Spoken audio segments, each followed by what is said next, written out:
오늘 이 말씀을 가지고 아픈 상처의 치유라는 제목으로 말씀을 함께 나누려고 합니다. 이런 제목으로 설교를 하게 된 동기가 바로 올해 노벨 문학상을 우리 한국 한강 작가가 받았다고 해서 그 수상 선정 이유를 뉴스를 통해서 보고요. 그래서 이분이 쓴 책 3권을 주문을 해서 읽어보면서 우리 한국 고유의 어떤 정서, 우리의 삶의 모습을 노벨 문학상을 주는 것은 스웨덴 사람이 주는 거니까, 그죠? 이 서구적인 관점에서는 이렇게 보는구나라는 것을 이제 생각하면서 우리 그리스도인들이 가지고 있는 이런 상처를 이렇게 치유하고 회복시켜야 되겠다, 그런 마음으로 말씀을 준비했습니다. 그래서 이것은 뭐 정치적으로 뭐 시대적으로 역사적인 어떤 해석이 아니라 성경적인 해석이기 때문에 여러분의 우리의 삶과 우리의 일상에 성경적인 적용을 할 필요가 있을 것 같습니다. 먼저 스웨덴 할리몬에서 이 노벨 문학상 수상자로 선정한 이유를 이렇게 기록하고 있더라고요. 한강의 작품은 역사적 트라우마에 맞서고 인간 삶의 연약함을 폭로하는 강렬한 시적 산문이다. 한강은 작품에서 역사적 트라우마와 보이지 않는 규칙에 맞서며 작품마다 인간 삶의 연약함을 드러낸다. 그는 육체와 영혼, 산자와 죽은 자 사이의 연결에 대하여 독특한 인식을 갖고 있으며 시적이고 실험적인 스타일로 현대 산문의 혁신가가 되었다. 저는 잘 모르겠어요. 문학가가 아니니까. 그런데 반복되는 단어가 있더라고요. 그것은 뭐냐면 역사적 트라우마, 그리고 인간의 연약함, 삶과 죽음. 그래서 그 한강의 작품 세 권, 뭐 전체는 아니지만 3권을 읽어보면서 그 소년이 온다라는 책은요, 5.18 광주 민주화 운동을 배경으로 기록하고 있고, 작별하지 않는다는 책은 4.3 제주 사건을 모티브로 하고 있고요. 채식주의자라는 책은 현대적 배경을 하고 있는데 5.18 민주화 운동, 그리고 4.3 제주 사건, 역사적인 고통이고 아픔이지요. 그런데 이 역사적인 고통을 오롯이 가슴에 담고 잃어버린 가족을 찾고 또 역사적인 그런 상처와 아픔을 가슴에 안고 살아가는 그런 사람들을 기록하고 있는데, 우리가 읽으면 우리 모습이니까 별로 감흥이 없어요. 그런데 서양 사람의 관점에서 보면 그런 우리의 모습이 특이하고 또 흥미롭게 보는 듯한 그런 생각을 가졌습니다. 왜냐하면 우리는 우리의 그림, 우리의 모습을 대면하니까 늘 익숙하니까, 그 익숙한 게 뭐냐면 우리의 어떤 심성이 어떤 상처에 대해서 이렇게 안고 사는 거예요. 품고 가슴에 새기고 가슴앓이 하면서 어쩔 수 없는 나의 연약함, 그게 이제 한이 되는 거죠. 그래서 우리는 한민족이라고 표현하는지 몰라요. 나라 이름도 대한민국. 그래서 병 중에도 우리 메이드 인 코리아 이름이 있습니다. 외국 사람들도 변명을 얘기할 때 한국말로 하는데 그게 뭐냐면 화병입니다. 화병. 이 화병이라고 하는 게 뭐냐면 상처가 있는데 이 상처를 해결할 줄 몰라서 가슴에 담고 있을 때 그것이 화병이 되고 그게 한이 되는데, 이 한강의 작품을 제가 3권밖에 못 읽었기 때문에 전체를 뭐 얘기할 자격은 없지만 보면 다 한이에요. 아픔, 상처. 그래서 수상 선정 이후에도 역사적 트라우마, 인간의 연약함, 삶과 죽음 뭐 이런 표현을 계속 사용하고 있는 것 같더라고요. 그런데 서양인의 눈에서 보면 이게 좀 색다른가 봐요. 왜? 서양인들은 어떤 상처, 역사적 트라우마를 처리하는 방법이 우리와는 좀 다르기 때문입니다. 미국의 9.11 사태로 3,000명이 하루아침에 죽었어요. 그때 제가 미국에서 목회하고 그날 부흥회하고 있었거든요. 저희 교회에서. 근데 부흥 강사가 그 맨하탄을 건너서 우리 교회에 와야 되는데 저녁에 부흥회 하는데 할 수가 없었던 거죠. 근데 하루아침에 3,000명이 넘는 사람들이 죽었을 때 그들이 미국 사람들이 보이는 반응과 우리가 역사적 트라우마, 역사적 사건 속에 보이는 우리가 얼마나 많은 상처들이 있습니까? 세월호부터 시작해서 이태원, 5.18 광주와 민주화 운동, 4.3 다 알 수 없는 그런 상처들이 있는데 제가 미국에서 봤을 때 그들이 보이는 반응은 좀 달랐어요.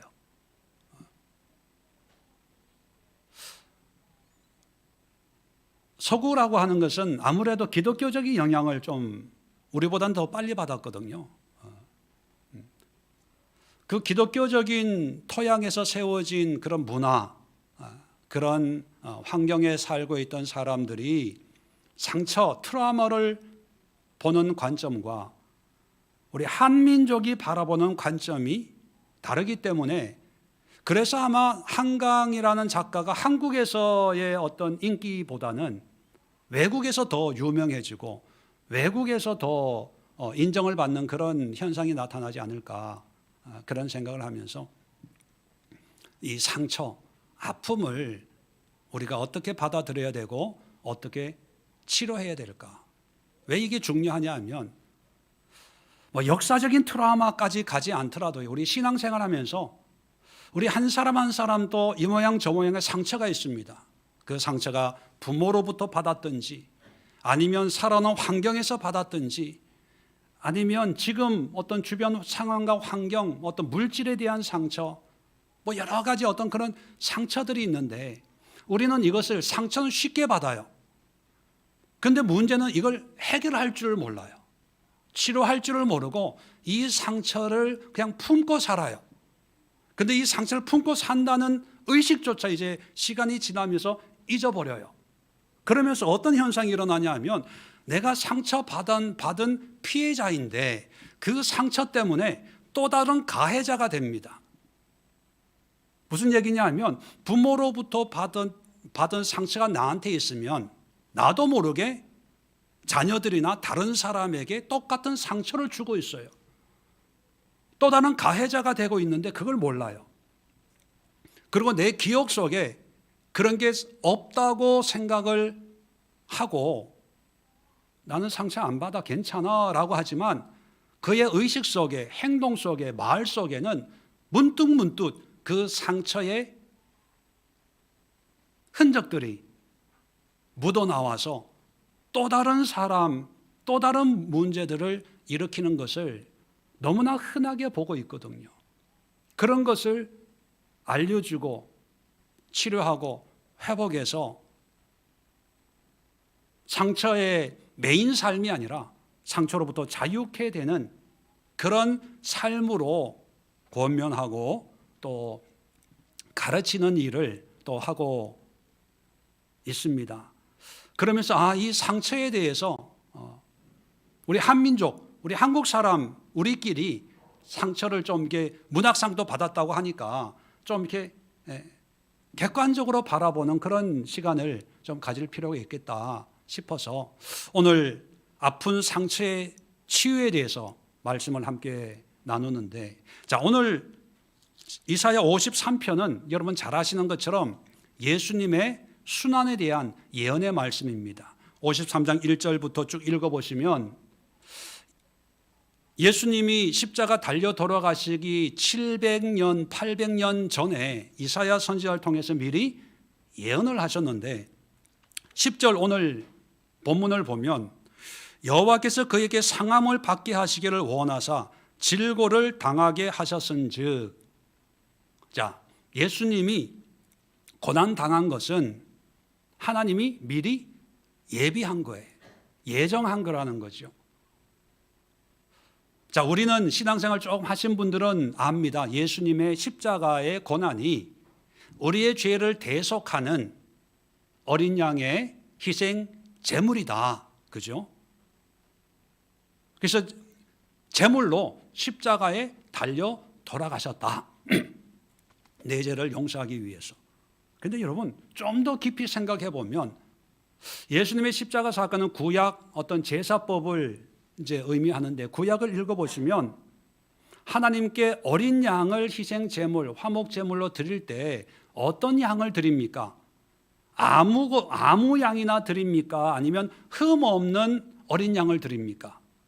예, 흠 없는 어린 양을 드려요. 흠이 없다는 얘기는 무슨 얘기입니까? 상처가 없어야 돼요. 깨끗한 양을 구별해서 선별해서 드려야 됩니다. 자, 그렇다면 예수님도 우리 죄를 대속하는 하나님의 어린 양이라면 흠이 있어야 돼요, 없어야 돼요?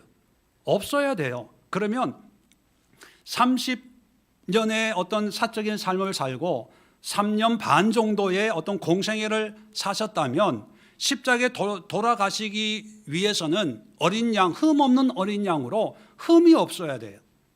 그래서 상처도 안 받고 창에 찔리지도 않고 가시 면류관도 쓰지 않고 조롱과 비난도 당하지 않고 정말 깨끗한 상태로 사시다가 우아하게 십자가에 달려 돌아가셔야 그게 구약적인 하나님의 어린 양이거든요.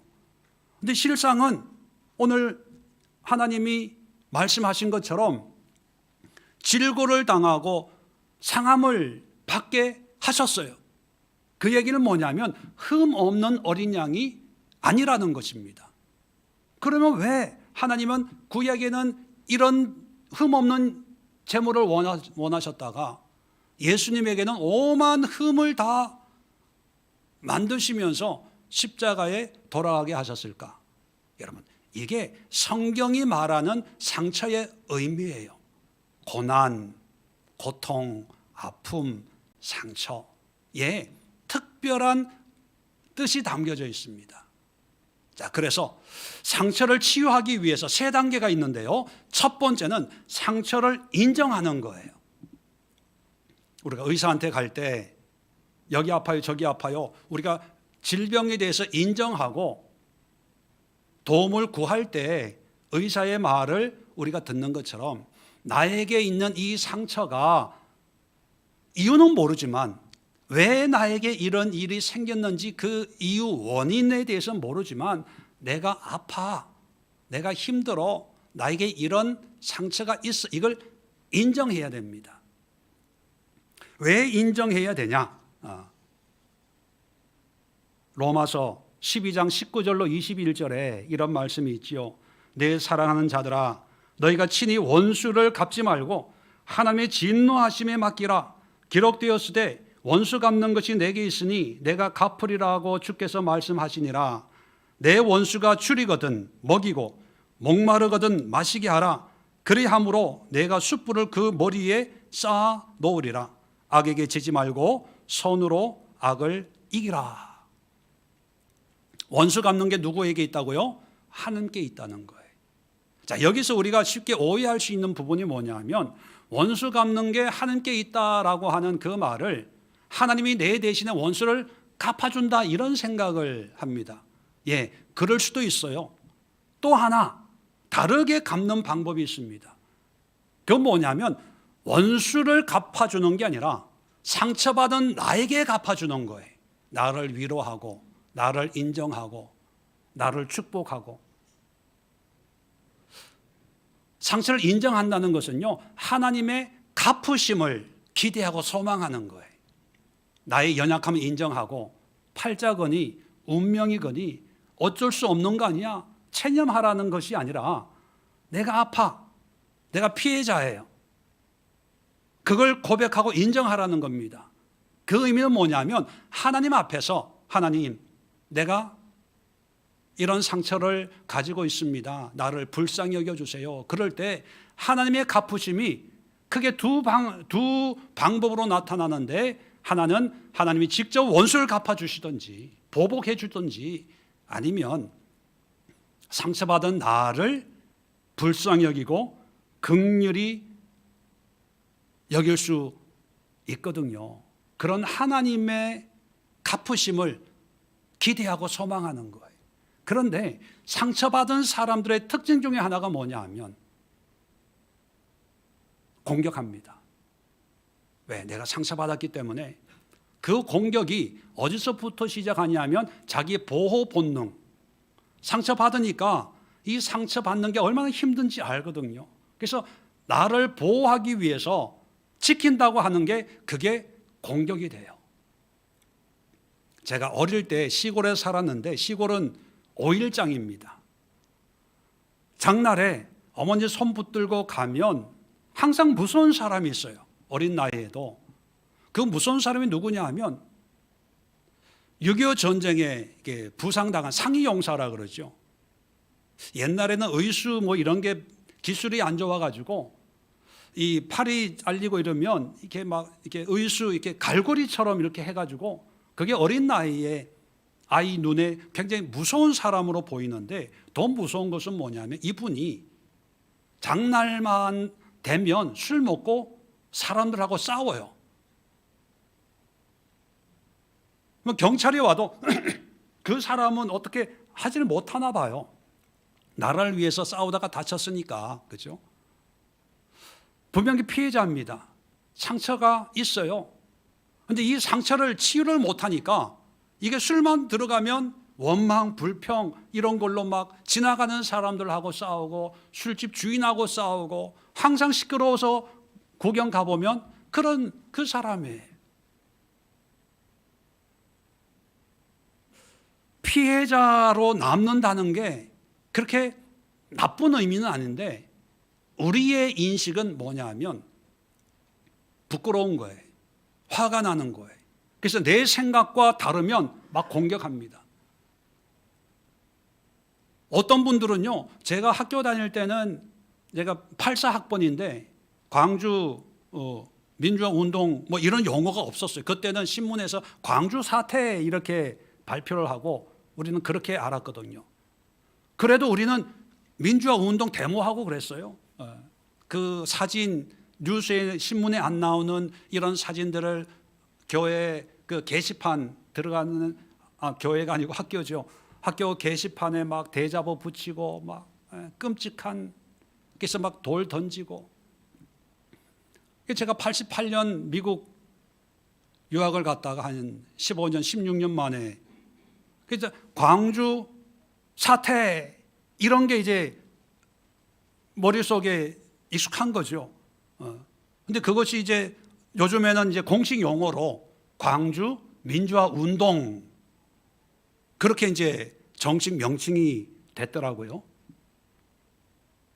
그런데 광주 민주화 운동 안 하고 광주 사태 그러면 잡아먹을 듯이,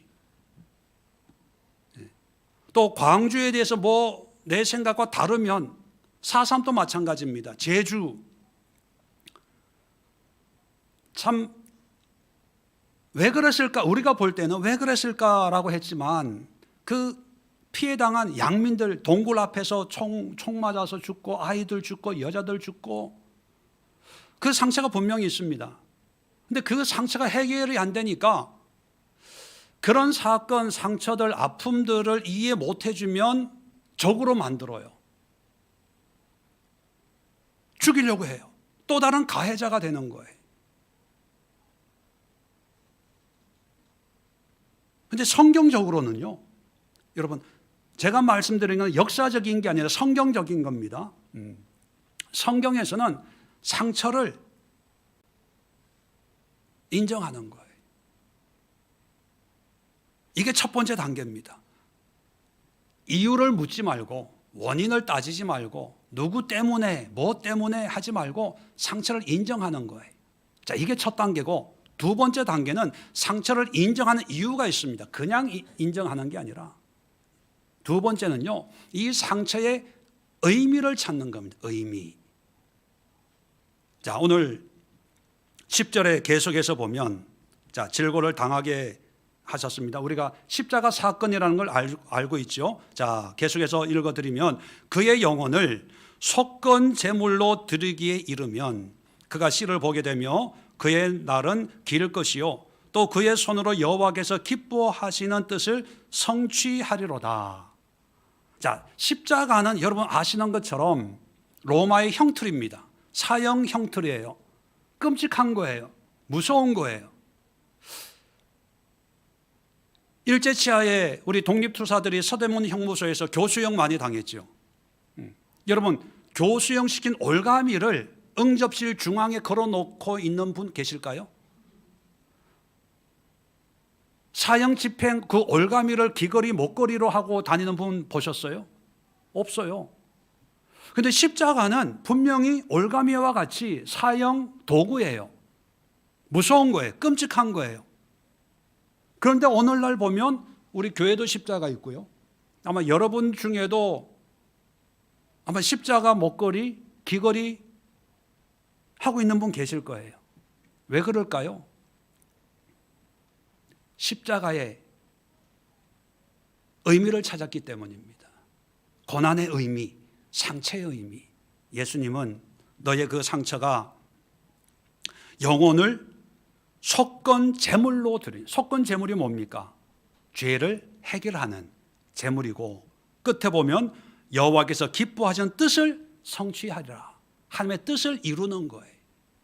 조금 전까지는 외면하고 싶고 피하고 싶은 게 십자가였어요. 똑같은 십자가인데 의미가 해석이 되니까, 의미를 깨달으니까 자랑이 되고 상징이 되는 거예요.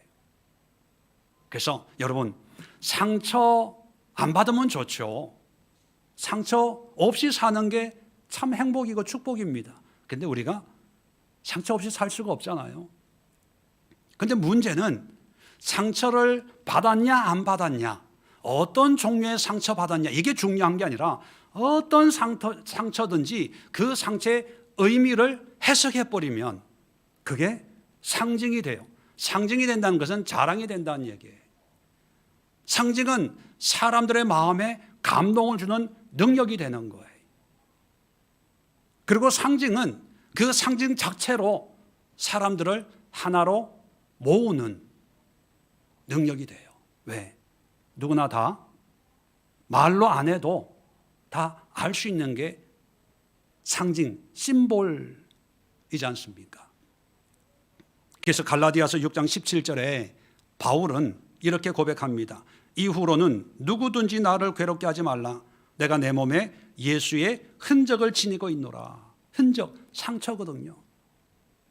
예수의 상처, 십자가의 고난, 복음의 고난, 나는 두려워하지 않아, 무서워하지 않아.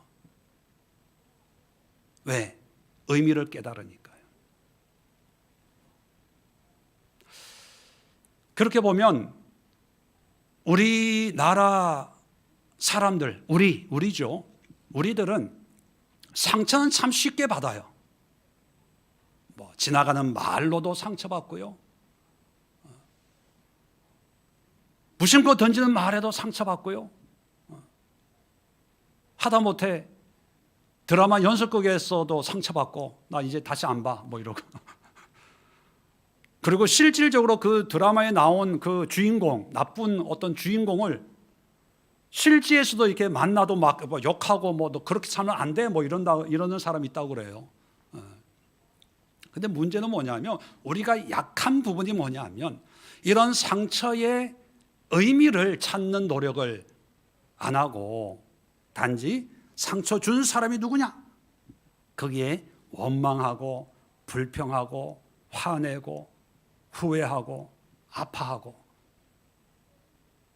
그러면 상처를 통해서 의미를 어떻게 찾느냐, 이게 중요한 거 아닙니까? 제가 말씀드릴게요. 의미를 어떻게 찾을까? 상처의 종류는 문제가 되지 않습니다. 어떤 종류의 상처든지 이 방법을 사용하면 다 찾을 수 있습니다. 자, 우리 인간을 하나님이 영과 혼과 육으로 만들었다는 거 여러분 다 아시죠? 그죠?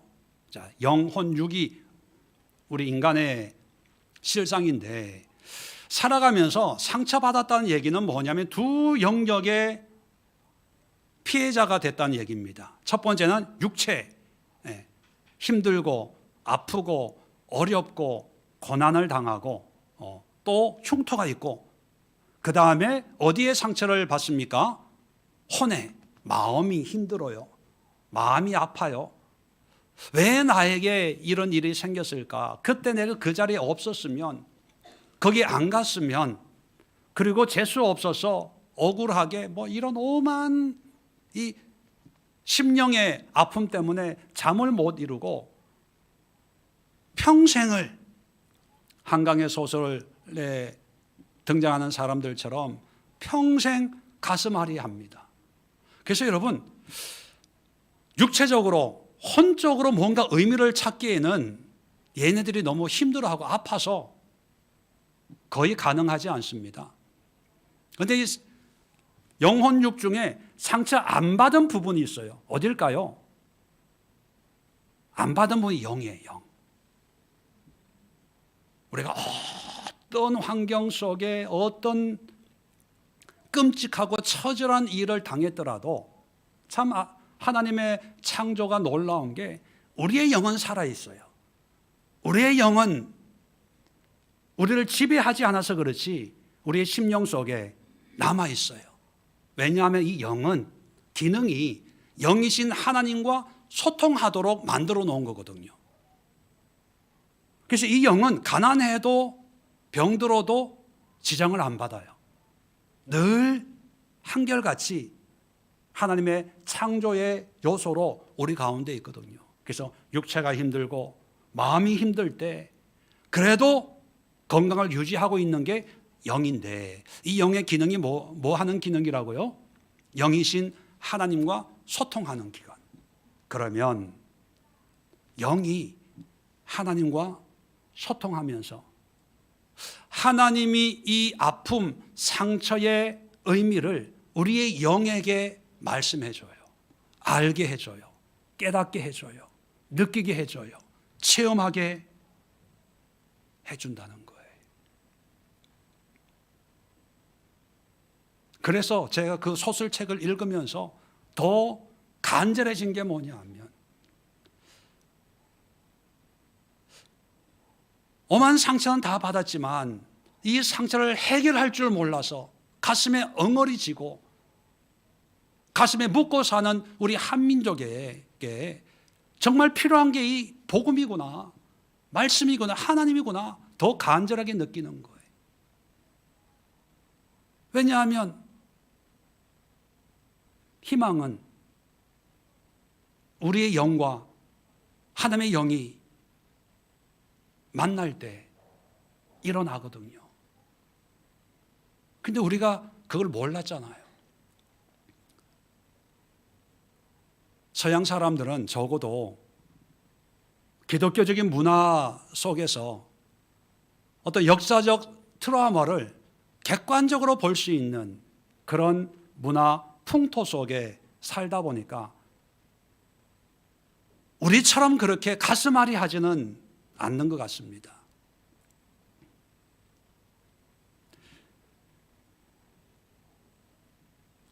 성경적인 상처의 치유의 두 번째 단계가 바로 의미 찾기인데, 그 의미는 하나님 안에서 찾는 거예요. 바울도 육신의 가시가 있었지 않습니까? 그런데 하나님이 내 능력이 약한 데서 온전하여짐이라, 그 말 한마디에 모든 게 해결이 되는 거예요. 인생의 고난 가운데 있던 수많은 사람들이 하나님의 말씀 앞에 모든 상처가 눈 녹듯이 녹고 새로운 삶을 살았습니다. 빅터 프랭클이라는 아주 유명한 정신의학자가 있지요. 이분이 쓴 수용소에서라는 책을 보면, 이분은 유대인으로서 아우슈비츠 수용소에 온 가족이 부모님, 아내와 끌려갔습니다. 그래서 부모와 아내는 거기서 가스실에서 죽었어요. 유일하게 혼자 살아남았거든요. 살아남은 이유가 뭐냐면 그 극심한, 우리가 여러분 우리 한민족이 고난을 많이 받았다고 하지만 유대인보다 비교해 보면 세 발의 피해예요. 유대인들은 정말 끔찍하거든요. 그 수용소에서 매일매일 죽어나가는 사람들 틈바구니 속에서 무슨 희망이 있고 무슨 의미를 찾겠습니까? 근데 이 빅터 프랭클이라고 하는 원래 의사였거든요. 정신과 의사였는데 이제 잡혀간 거죠. 수용소에서 깨진 유리 조각을 하나 발견을 하고 그 유리 조각으로 매일 면도를 하는 거예요. 삶의 의미를 붙잡는 거죠. 남들은 죽음을 벗삼아 살아갈 그런 환경에 아침에 일어나면 세수하고 깨진 거울을 보면 면도를 하고 깨끗하게, 이런 환경에서도 뭔가 의미가 있을 거야. 뭐 하나님의 은혜라기보다는 의지죠. 몸부림치는 거죠. 인간의 의지로. 그래서 가스실로 보내기 위해서 줄을 세워서 이제 가다 보면 독일 군인이 다른 사람들하고 달리 깨끗한 얼굴을 유지하고 있는 이 사람이 이상해서 불러 세웁니다. 아래 위 쳐다보고 뭔가 다르다고 생각했는지 거기서 빼주더라는 거예요. 그래서 살아남은 거예요.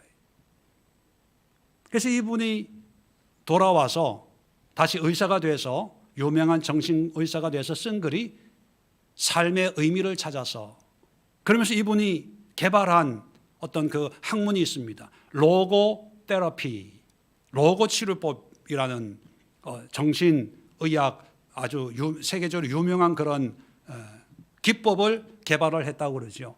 그 로고라는 게 뭐냐면 의미입니다. 의미. 어떤 상처, 아픔도 거기서 의미를 찾을 수 있다는 거죠. 그래서 이분이 얘기 중에 이런 말이 있어요. 상처를 피할 능력은 없지만 상처 속에 의미를 발견할 수 있는 능력은 있다. 그 의미를 찾으면 십자가처럼 숨기고 부끄럽게 여겼던 것이 상징이 되면 그것이 자랑이 되고 사람들의 마음을 오히려 위로하고 치료하는 그런 능력으로 바뀌어진다는 것을 이분이 가르치는 거죠.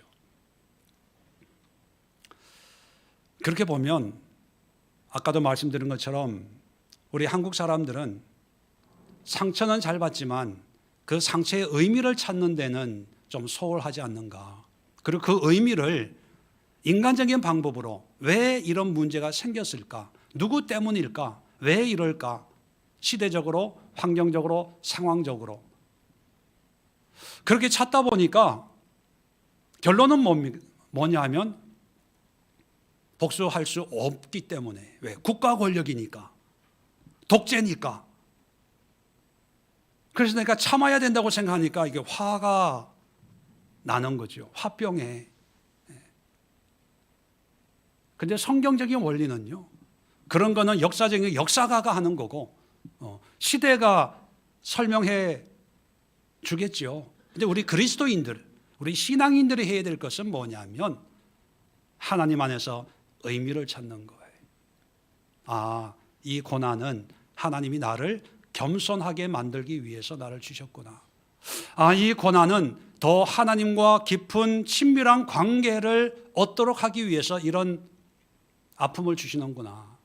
아, 이런 고난을 통해서 내가 나만 바라보는 이기적인 삶이 아니라 또 다른 고통하는 사람들을 되돌아보라고, 그들을 품으라고 넓은 마음을 경험해 보라고 주는 거구나. 이런 의미 찾는 일에 우리가 노력을 해야 돼요. 그래서 여러분, 서구는, 특히 미국 같은 나라는요, 왜 가난한 나라를 돕습니까? 사실 러시아와 우크라이나를 돕는데 아무 이유가 없어요. 우크라이나가 뭐 미국 도와주는 것도 아니고, 그리고 6.25 때 우리가 도움을 받았잖아요, 많이. 사실 안 도와줘도 되는데 이 미국이란 나라가 전 세계의 어려움, 이런 자선, 봉사, 구제, 아마 우리나라가 우리와 상관없는 나라의 원조를 몇십조 한다면 여러분 상상이 되시겠죠? 제 입으로 얘기하면 너무 무시한다고. 근데 미국 같은 나라, 미국은요 지금 수십조를 그냥 쏟아붓잖아요. 왜냐하면 그들에게는요 모든 게 의미가 있어요. 물론 그게 정치적이고 경제적이고 다 계산해서 하는 거겠지만 손해보지 않겠지요. 근데 일단 모든 것에 먼저 의미를 찾아요. 그래서 사실 미국이라는 나라가 좋은 면, 안 좋은 면도 있지만 참 미국이라는 나라가 많은 일을 하고 있거든요. 보이지 않게 여러 가지 국제기구를 만들어서 아프리카를 돕고 가난한 나라를 돕고 하는, 그게 뭐냐면 모든 상처와 아픔을 통해서 의미를 깨달았을 때 그 의미가 인간적인 의미가 아니라 하나님 앞에서의 내가 합당하게 해야 될 일. 그래서 재산을 자식에게 물려주지 않고 기부하고 아프리카 어린이들을 돕고 여자들을 돕고. 그래서 아까 로마서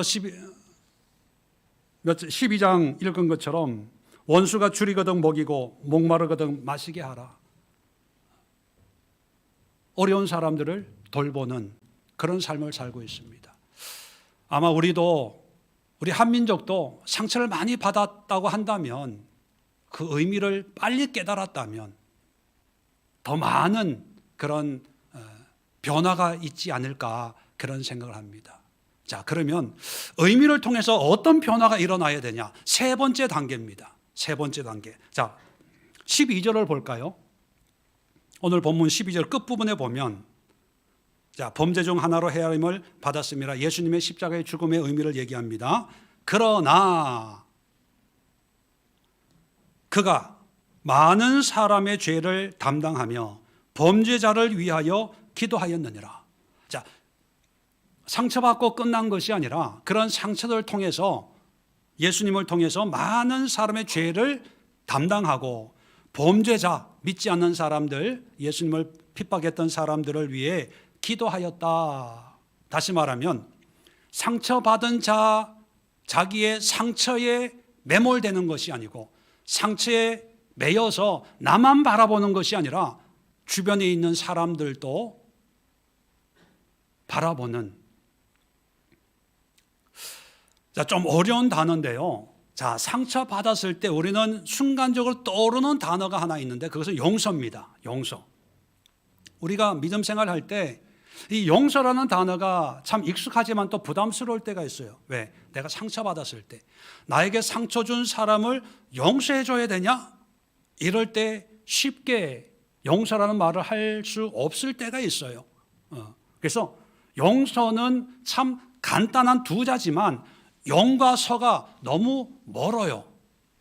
그리고 기간이 10년 걸리기도 하고 20년, 30년, 어떤 경우에는 평생을 용과 서가 만나지 못하는, 용서가 안 되는 그런 일들이 있는데, 근데 여러분 성경에는 용서와는 다른 개념의 단어, 아주 중요한 개념의 단어가 하나가 있습니다.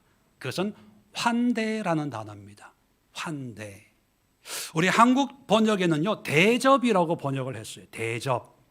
손 대접하기에 힘쓰고 손님을 대접하며 대접하고, 이 대접이라는 의미로 번역이 되는 순간 우리는 자동적으로 어떤 걸 상상하냐 하면 식사, 먹을 것, 잠자리, 손님 대접하는 것. 그런데 이 환대라는 이 원어적인 의미에는 참 많이 못 미치는 그런 개념입니다. 환대, 영어로 hospitality예요. hospitality에서 hospital 뭐예요? 병원이란 단어, 그 어근이 똑같아요. 원래 고대 사회는 뭐 치료법이나 약이 별로 없었어요. 그냥 병원이 환대해 주는 거예요. 그냥 재워주고 먹여주고 입혀주고 닦아주고 돌봐주고 환대거든요. 이 환대의 원어적인 의미는요, 낯선 사람에게 자리를 내주는 것, 이게 환대의 의미예요. 낯선 사람, 이방인, 외국인, 아웃사이더, 요즘 말로 젊은 사람들 표현으로는 아싸, 인싸가 아니라 아싸, 아웃사이더, 내 삶의 영역 바깥에 있는 사람들에게 자리를 내주는 것. 자리 내준다는 게 보살피는 거예요.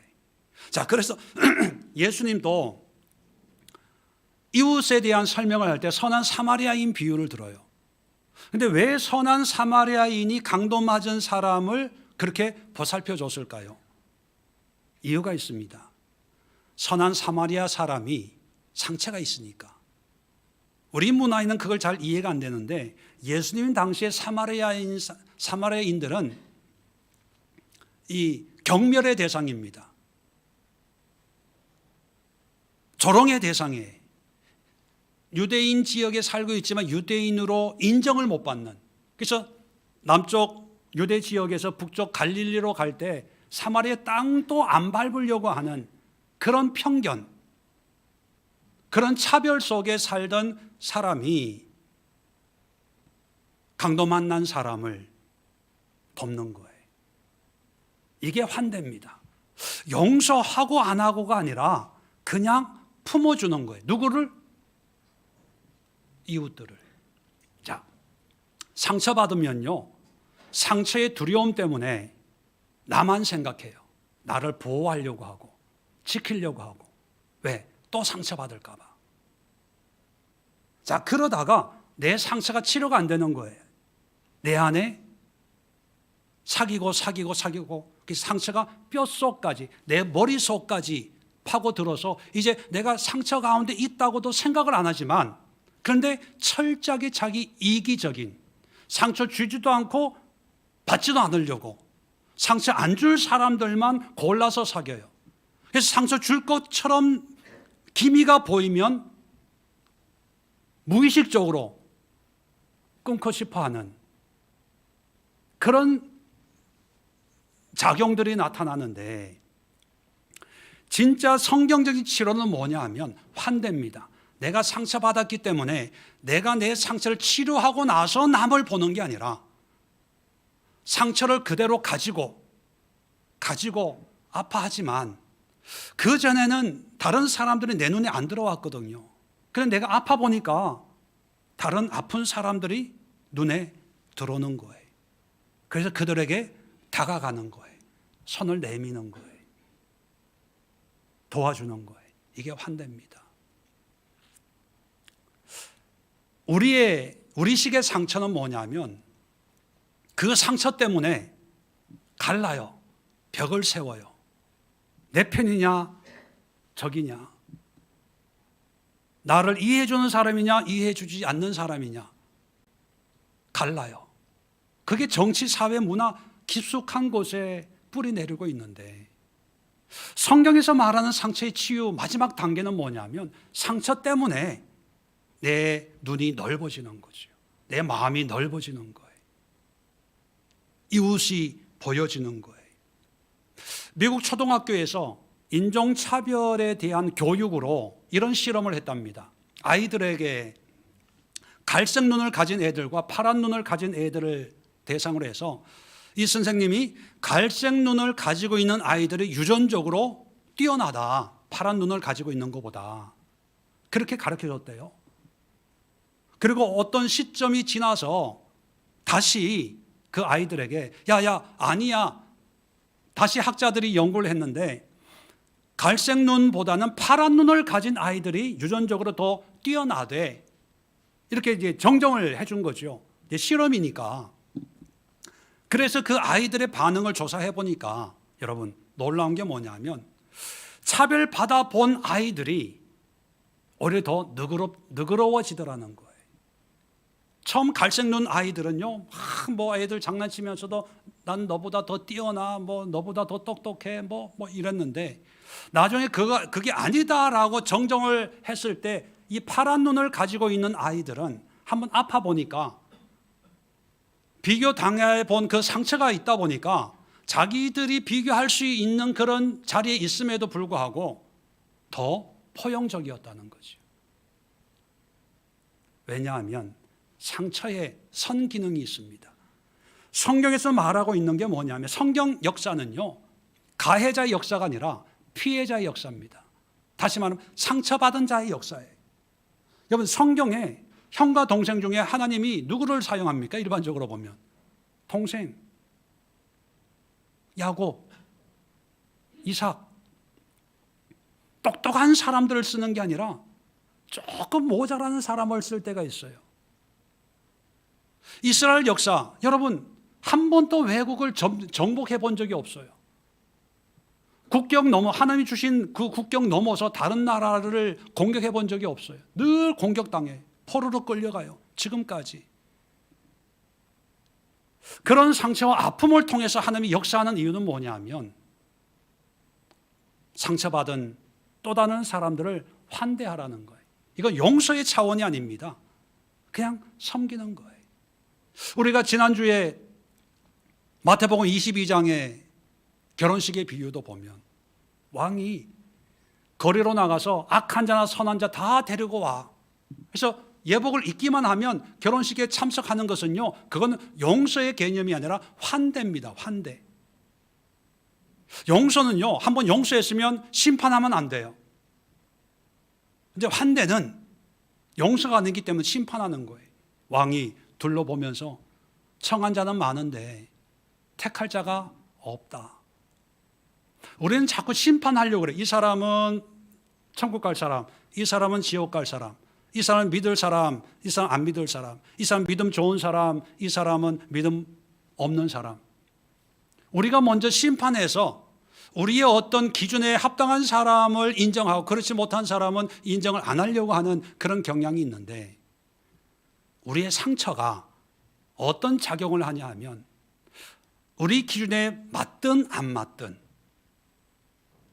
어렵고 힘든 사람이라면 누구에게나 가서 환대해 주는 거예요. 원수까지도 먹을 게 없으면 먹을 걸 주고, 마실 물이 없으면 마실 물을 주고, 그 심판은 하나님 앞에 맡기고 우리는 열린 마음으로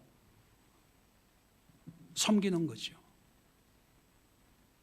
헨리 나우엔이라는 아주 유명한 신학자가 있습니다. 그분이 쓴 책 중에 상처 입은 치유자라는 책이 있습니다. 예수님은 우리의 치유자로, 구원자로 오셨는데 상처 입은 분이라는 거죠. 상처를 해결하고, 상처가 없는 분이 아니라 오늘 성경에 나온 것처럼 상처 입으신 채로 우리를 치료해 줘요. 그게 하스피탈리티, 그게 하스피털, 고쳐주는, 치유해주는 병원의 의미거든요. 우리는 뭔가 대단한 것으로, 엄청난 것으로 뭔가 무슨 일을 해야 된다는 그런 생각으로 지금은 안 돼, 내 문제가 급해, 내 아픔이 더 커, 내가. 근데 성경이 말하는 치유법은 그렇게 한다고 해서 치유되는 게 아니고, 내가 목표한 것을 이루었다고 내가 치유되는 것이 아니고, 오히려 옆에 신음하고 있는 사람, 그게 적이든 아군이든 신음하고 있는 사람들을 환대할 때 그게 하스피탈, 하나님이 나도 치료하고 그 사람도 치료하는 하나님의 치유 방법입니다. 정리하고 마치겠습니다.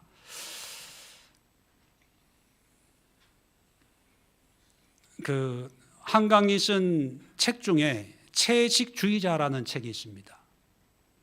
그 책의 내용은 읽어볼 필요는 없을 것 같아요. 제가 다 말씀드리니까. 어느 한 가정의 아내가 어느 날 갑자기 채식을 선언합니다. 이게 이제 문제가 돼서 이제 여러 가지 일들이 일어나는 그런 내용들을 기록하고 있는데, 크게 세 단락으로, 세 가지 단편으로 얘기하는데, 첫 번째는요, 나라고 하는 주인공이 남편이에요. 남편이 그런 아내를 얼마나 힘들어하고 결국은 이혼해요. 너무 힘들다 이렇게 갑자기 변해서. 두 번째 단락의 주인공은 형부예요. 이 형부는 사진 작가입니다. 그래서 이 처제의 어떤 그런 아픔의 얘기를 듣고 이제 바디 페인팅을 해가지고 뭐 사진 찍고 좀 외설적인 그런 장면도 나와요. 두 번째는 형부가 주인공이고, 세 번째는요, 나라고 하는 그 1인칭 주인공 시점이 누구냐 하면 언니예요. 언니가 어느 날 갑자기 변화된 이 동생을 보고 힘들어하는, 그걸 세 가지 단편으로 이제 소개하고 있는데, 그 책을 읽으면서 저는 뭘 발견하냐 하면, 이 채식을 선언하면서 편견과 어떤 핍박을 당하고 있는 이 진짜 주인공, 이 여자가 채식을 하는데 그 누구도 왜 채식을 하고 있는지 알려고 하지 않아요. 궁금해하지 않아요. 물어보긴 해요. 왜 그러냐? 꿈을 꿨대요. 그 꿈의 내용이 뭔지도 알려고 하지도 않아요. 그런데 남편의 입장에서 너무 힘들어 죽겠어. 이혼해야 되겠어. 형부는 이 얘기를 듣고 처제의 몸에 그림을 그려서 사진을 찍어서 어디에 발표를 해야 되겠다. 또 언니 입장에서 너무 힘들어. 다시 말하면 상처 입은 자, 고난당하는 자에 관심이 없어요. 단지 그 상황을 각자가 이용하려고 하는 거예요. 남편은 남편대로, 형부는 형부대로, 언니는 언니대로. 정작 아파하는, 채식하는 이 여자의 마음, 거기에는 아무도 관심이 없어요. 그러니까 나중에 정신병원에 갑니다. 이게 정신병원에 가서 이제 음식까지, 모든 음식을 끊어요. 왜 끊었냐 하면 자기가 나무라고 생각해요.